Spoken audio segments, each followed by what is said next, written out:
Mathieu Bilan, 2 hits en téléchargement, un titre et un medley. Découvrez ce bel hommage à Simon Jurade et Opération 78. Oui, ça c'est bagaille, et nous. Oui, nous tous là, nous connaissons ça. Découvrez aussi ce medley des Selecta de la Martinique. Goûtez ça, maman. Mathieu Bilan, hommage à Simon Jurade et Selecta. 2 hits en téléchargement. Martinique Actualité. Voici quelques-uns des sujets que nous allons aborder ce soir. La 8e édition du village de l'emploi et de la formation va se tenir demain, le jeudi 15 septembre, à la place Bertin, à Saint-Pierre. La commune du François a signé avec l'AFD, l'Agence française de développement, une convention pour la construction d'une centrale photovoltaïque. La Martinique est donc classée par l'UNESCO comme une réserve mondiale de biosphère. Dans votre rubrique sondage ce soir, vous avez répondu à la question suivante. Faut-il fermer les établissements scolaires pendant 2 jours pour soutenir les enseignants qui ne veulent pas partir en France ? En fin de journal, retrouvez le savoir et réfléchir de Roland Laouché. Il s'intitule ce soir « C'est quoi notre histoire ?»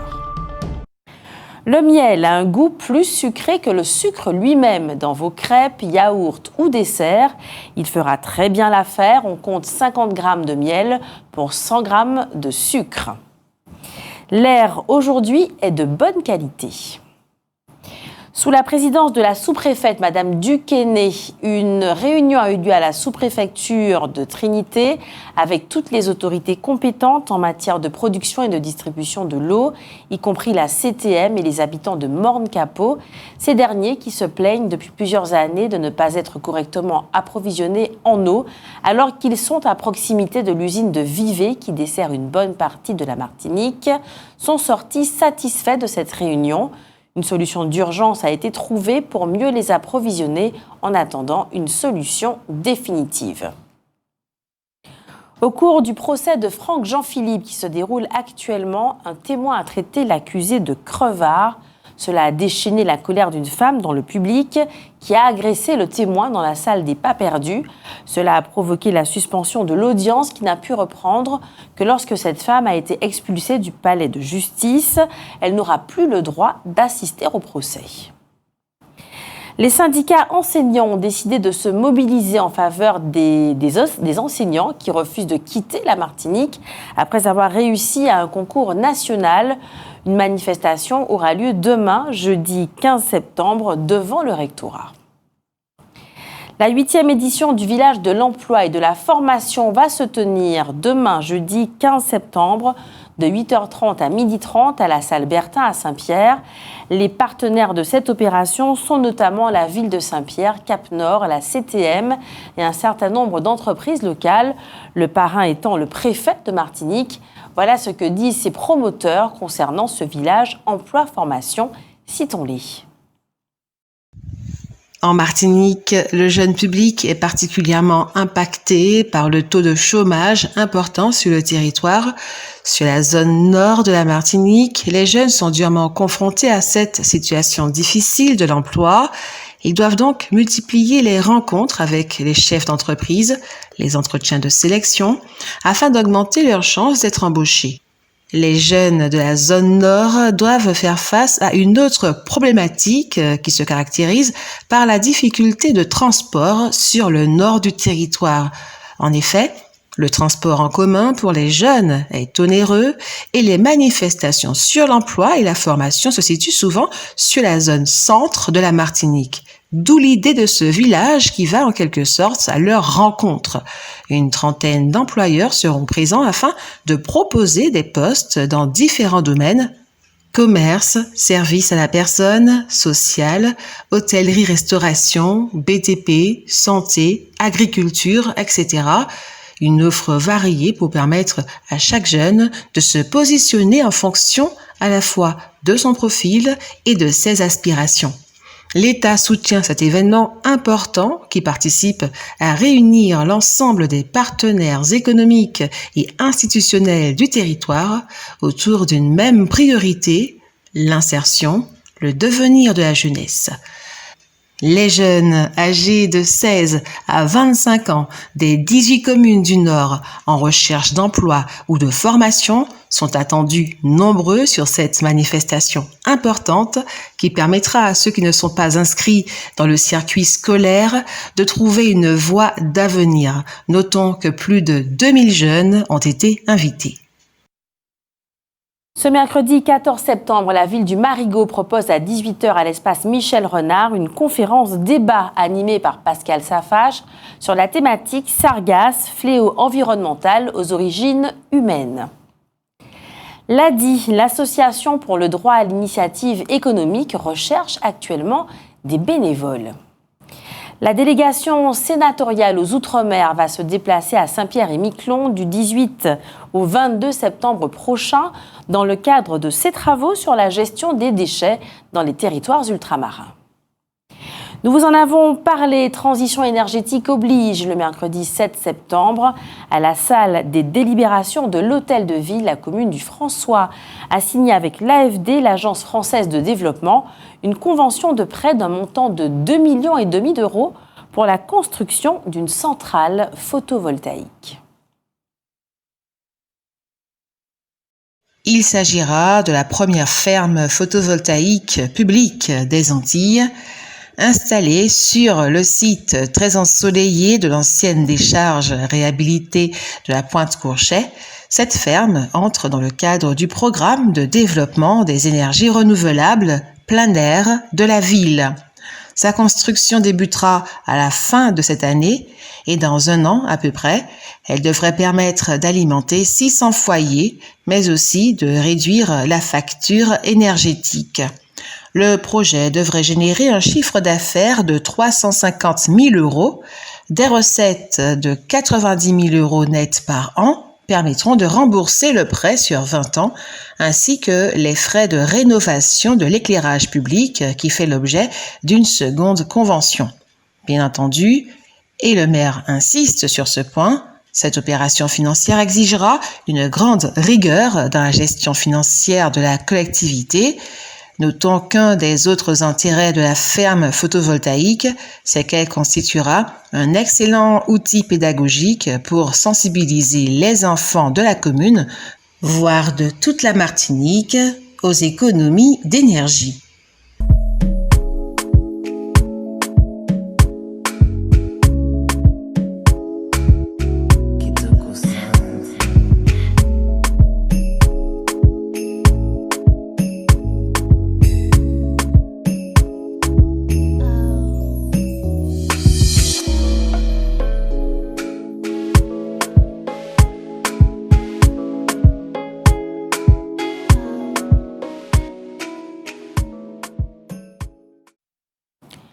En Guyane, la circulation de drogue est telle et les arrestations si nombreuses que les tribunaux sont engorgés. Ainsi, désormais, les personnes détentrices de moins de 1,5 kg de cannabis ne seront pas déférées devant les tribunaux. Elles seront néanmoins verbalisées et leurs noms répertoriés pour une punition plus grave en cas de récidive. Suite à l'affouillement constaté sous les pieds droits du pont de Coulée d'Or sur la RD5, sur le territoire de la commune du Vauclin, la circulation est interdite pour les véhicules de plus de 3,5 tonnes depuis lundi, le 12 septembre donc. Les journées portes ouvertes de la Cousse emblématique à Schellcher se déroulent aujourd'hui, mercredi 14 septembre, de 13h à 19h et samedi 17 septembre, de 9h à midi. École reconnue par le ministère de la Culture, la Cousse emblématique est un espace polyvalent d'expression culturelle et artistique qui propose différentes activités dans plusieurs domaines. Art visuel, art plastique, photographie, infographie, 2D, 3D, danse urbaine, afro, danse-thérapie, musique, chant, éveil musical dès 3 ans, solfège, instruments, piano, violon, basse, contrebasse, batterie, flûte, clarinette, saxophone, harmonica, MAO, musique assistée par ordinateur, classe passerelle, formation préparatoire aux études supérieures, Notons qu'en plus des journées portes ouvertes, les inscriptions sont possibles à compter d'aujourd'hui, 14 septembre, à la Coussemblée Martinique, au centre commercial La Fontaine, à Thierville donc. L'AFCA, l'association des victimes de la catastrophe aérienne du 16 août 2005, a un besoin urgent d'argent pour poursuivre les procédures qu'elle a engagées depuis déjà de longues années. Il s'agit de sommes importantes, entre 50 000 et 100 000 euros qu'elle ne possède pas. Elle a donc décidé de faire appel à la générosité de la population en lançant une cagnotte en ligne. Il faut souhaiter que ça marche car on ne peut qu'être admiratif devant la constance de cette association qui ne baisse pas les bras dans sa recherche de la vérité. Ce mercredi 14 septembre, c'est la date de la Journée internationale de la dermatite atopique. À cette occasion, un stand d'information a été dressé dans le hall de l'hôpital Pierre Zebda Kittmann de 9h à 15h. L'occasion a de cette façon été donnée au personnel et aux visiteurs de mieux connaître cette maladie. Face à la pénurie d'ambulanciers et au risque de déstabilisation des parcours de soins, les ambulanciers montent au créneau pour lever les barrières d'accès à la profession et pour renforcer son attractivité. Dès cet été 2022, les ambulanciers, par la voix de la Chambre nationale des services d'ambulance CNSA, proposent au ministre de la Santé des mesures pragmatiques qui peuvent être mises en place dès la rentrée. Accélérer le déploiement de la réforme de l'urgence préhospitalière UPH est une priorité pour sauver l'hôpital. Accueillir les jeunes dans la profession dès l'âge de 18 ans, contre 21 ans actuellement, en leur proposant une vraie carrière dans la santé est également crucial alors que la profession vieillit. Les 55 000 salariés du secteur ont majoritairement plus de 45 ans et s'épuisent à parcourir des trajets de plus en plus longs du fait des déserts médicaux. On ne le sait pas assez, mais les ambulanciers sont très souvent les premiers de cordée en cas d'urgence. Ils réalisent plus de 33% de l'activité d'urgence préhospitalière et prennent en charge 5 millions de patients par an pour un nombre total de 40 millions d'appels au centre 15, dont 25 millions ne nécessitent pas de transport, mais une simple réorientation. Il faut savoir que depuis le 1er juillet 2022, les ambulanciers sont reconnus comme des professionnels de santé, des urgences et de la prise en soins, et non plus seulement comme des transporteurs spécialisés. Au quotidien, ils accomplissent les contrôles appropriés, tels que la prise des constantes vitales, pouls, tension, fréquence respiratoire, etc., destinés aux médecins régulateurs du SAMU ou aux médecins traitants. La Martinique est donc classée par l'UNESCO comme une réserve mondiale de biosphère. 9 autres pays de notre zone géographique bénéficient de ce label. Notons que le maire du Lamentin et conseiller exécutif David Zebda a expliqué qu'il était temps d'arrêter de parler sans cesse de la richesse que constitue notre biodiversité sans se donner le moyen de l'exploiter. Il convient donc, selon lui, de créer une agence régionale de la biodiversité qui aura pour objectif de protéger cette biodiversité, mais également de la rentabiliser. Cette agence va œuvrer également dans le secteur de la recherche et du développement. Ce samedi 17 septembre de 17h à 19h à la Pointe de la Vierge à Texaco, Jala et les éditions La Fontaine proposeront Contes au soleil couchant. Chacun est invité à venir lire, réciter, raconter, chanter. Il y aura également un spectacle de marionnettes. Tout cela est gratuit. Le président de la République a annoncé vendredi dernier une simplification des règles du nouveau système d'assurance récolte pour les encourager à se protéger, encourager les agriculteurs. Emmanuel Macron a tranché en faveur des agriculteurs. Lors d'une rencontre vendredi dernier avec de jeunes agriculteurs, le président de la République a précisé les règles du nouveau système d'assurance récolte visant à les couvrir en cas de mauvaise récolte provoquée par le gel, la sécheresse ou la grêle. Le chef de l'État semble avoir opté pour la meilleure couverture possible afin d'encourager les agriculteurs à s'assurer contre le risque climatique. Le nouveau système, qui entrera en vigueur en janvier 2023, compte 3 volets. Les agriculteurs assumeront eux-mêmes les pertes les plus modestes. Le seuil de déclenchement d'indemnisation des pertes de production par les assureurs est fixé à 20%. C'est ce que réclamait le monde agricole qui bataillait depuis plusieurs mois avec les pouvoirs publics au sujet de ce seuil. 25% étaient alors en discussion. Par ailleurs, l'État augmentera les subventions qu'il octroie sur les primes d'assurance.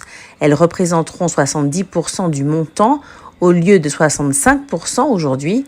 Enfin, lors de situations de catastrophe, inondations par exemple, les pertes seront indemnisées par l'État à hauteur de 90%. L'État va ainsi plus que doubler sa contribution totale au système, qui s'élèvera à 600 millions d'euros par an. Emmanuel Macron est aussi prêt à donner un coup de pouce aux agriculteurs en ajoutant 80 millions d'euros par an à l'enveloppe budgétaire.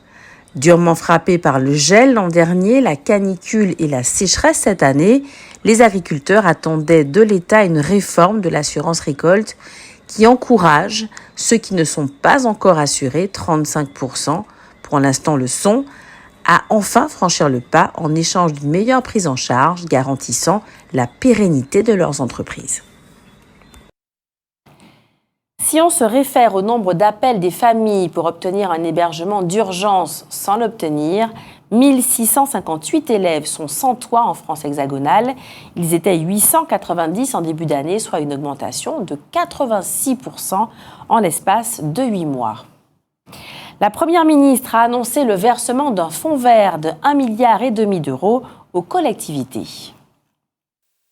Les usages du fonds vert annoncés par Elisabeth Borne aux collectivités doivent permettre de lutter localement contre les effets et les causes du réchauffement climatique.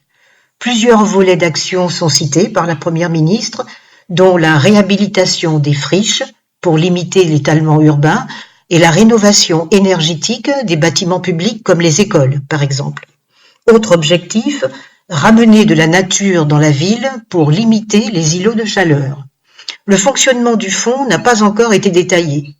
Les associations d'élus attendent donc plus de précisions. France Urbaine a déjà réagi en rappelant que les collectivités investissent chaque année 50 milliards d'euros. 1,5 milliard à se partager, cela semble donc un peu maigre. Quant à l'Association des maires de France, elle regrette de n'avoir pas été associée au travail en amont de ce dispositif et constate par ailleurs que rien n'est dit sur les obligations des collectivités.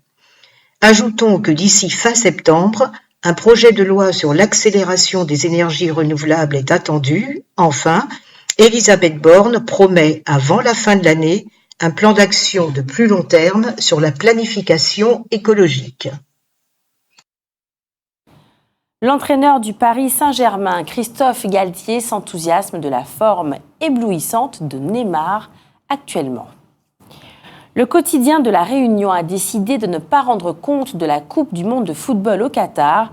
Les journalistes veulent ainsi protester contre la violation des droits de l'homme dans ce pays et son mépris pour l'environnement. On rappelle qu'à l'occasion de cette Coupe du monde, des constructions extravagantes de stades ont eu lieu, des constructions au cours desquelles des ouvriers travaillant dans des conditions proches de l'esclavage ont péri par centaines, voire par milliers. Retrouvez maintenant votre rubrique sondage. Ce soir, vous avez répondu à la question suivante. Faut-il fermer les établissements scolaires pendant 2 jours pour soutenir les enseignants qui ne veulent pas partir en France hexagonale? Sondage.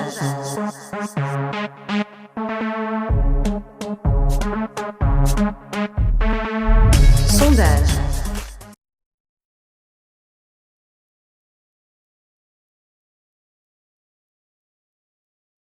Oui, moi je suis pour. Je soutiens les professeurs de la Martinique. Ils sont en Martinique, ils restent en Martinique. Voilà. Ouais, ben franchement, c'est préférable qu'ils restent ici. Hein.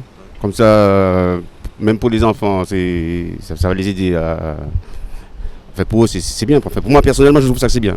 Que de rester là et puis il n'y a qu'à arriver. Oui, parce que s'ils n'ont pas envie de partir, donc faut pas les forcer. Ben, je ne suis pas tout à fait d'accord parce que je considère que les enfants ont assez perdu lors du Covid. Et voilà, c'est juste pour ça. Bon, je soutiens les professeurs, mais bon, je ne suis pas tout à fait d'accord que les enfants en pâtissent. Voilà. Laissez-moi vous dire, si on envoie les gens là-bas, qui ont des enfants, qui sont mariés, ça c'est le divorce que ça demande. Hein? Il faut comprendre que c'est le divorce, parce que l'État ne comprend pas que c'est le divorce qu'il met dans le ménage des gens. La personne a peut-être 3-4 enfants, et puis il veut l'envoyer là-bas, et puis il ne leur donne pas de maison, il ne les loge pas, et puis au niveau en France comme ça, c'est des chiens, non, je ne suis pas d'accord. Alors qu'il reste là, je ne suis pas d'accord. Ah oui, je dis bien que ce serait bien de fermer les écoles pour pouvoir soutenir les enseignants parce qu'ils ont déjà leur place ici.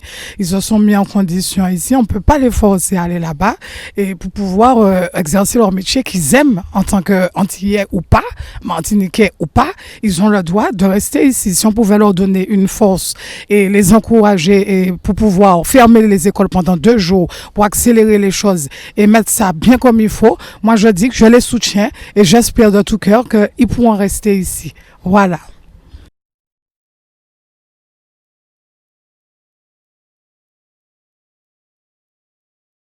C'est le travail des enseignants, des syndicats, c'est eux qui doivent agir, même si la population est d'accord pour que les gens restent ici, mais on ne peut pas décider comme ça. Oui, parce que je me dis que les enseignants ils doivent rester déjà dans leur pays, puisqu'il manque déjà beaucoup d'effectifs en ce moment. Et il y a le nouveau plateau technique là, qui vient de s'ouvrir et qui a besoin de monde, qui a vraiment besoin de monde en ce moment. Oui, évidemment, c'est une bonne chose. Parce qu'il ne faut pas obliger les gens d'aller là où ils ne veulent pas. Vous êtes chez vous, vous êtes aussi bien ici que d'aller en France traîner encore. Ça, je connais bien parce que moi, j'ai vécu en France un bon moment. J'ai fait 5 ans là-bas, j'ai galéré comme tout le monde. Et je suis bien dans mon pays. Très bien installé, très bien. Ouais. Alors je pense que le soutien des professeurs qui partent en France ne nécessite pas la fermeture des écoles. En revanche, je pense qu'il pourrait y avoir d'autres moyens alloués pour soutenir ces enseignants. Je pense qu'il faut soutenir les enseignants qui ne veulent pas partir. Mais est-ce qu'en fermant l'école pendant 2 jours, ça va arranger la situation? Il faut trouver un truc, il faut trouver, je ne sais pas, un processus quelconque pour arriver à résoudre ça à la fin de cette chose. Mais en fermant l'école 2 jours, bon, tout le monde reste chez soi et puis voilà. Et puis la chose n'est pas, le problème n'est pas réglé. Donc, il faut, je ne sais pas, avec les syndicats, avec les différentes personnes concernées, trouver d'autres solutions. Okay. Sondage. Outremernews.fr, le site de l'actualité Outre-mer, 24 heures sur 24 et 7 jours sur 7. Retrouvez la chaîne Outremer News sur YouTube.